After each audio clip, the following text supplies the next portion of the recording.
Welcome back to No Se Habla Taxes, the podcast where a CPA does her own bookkeeping and lives to confess the tale. I'm Melissa Armstrong, fractional controller, solo practice owner, and the financial translator you call when winging it starts to feel risky. And today, we're talking about temptation. So, it's the start of the month.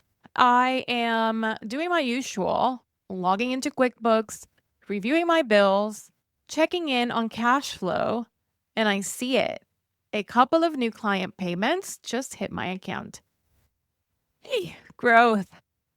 And then that little voice in my head says, hey, maybe you give yourself a little raise. Just a smidge. You deserve it. Now, listen, I do pay myself, okay? And we'll talk about that some more in a future episode, but I do pay myself, and I think you should too.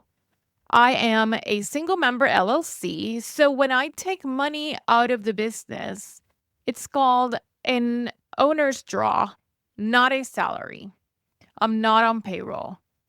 And if that last sentence made your eyes cross, it's okay. Just know that what I'm talking about in this episode only applies to certain business structures, not all. And if you've been wondering which camp you fall into, spoiler alert, I'm not your tax expert. Are you surprised? Hope not. I never have been, and I never will be. Proudly so. Anyway, just as I'm reaching for the metaphorical raise, I remember something. That shiny zero interest card I've been floating some expenses on. Do you remember? I talked to you about it a few episodes ago.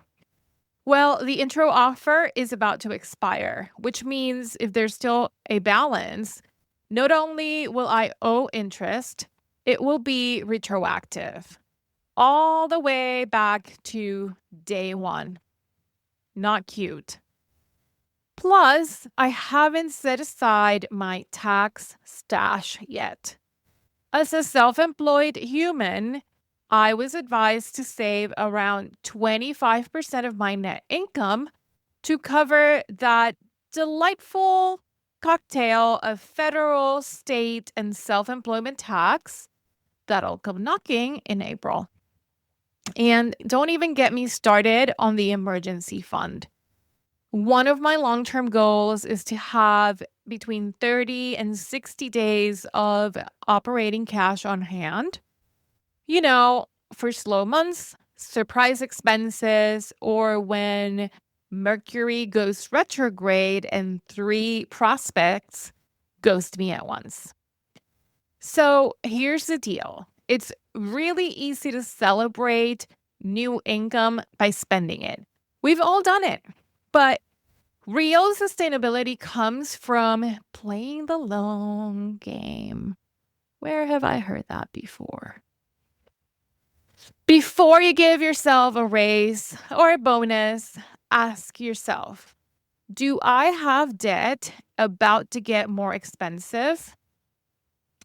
Have I set aside money for taxes?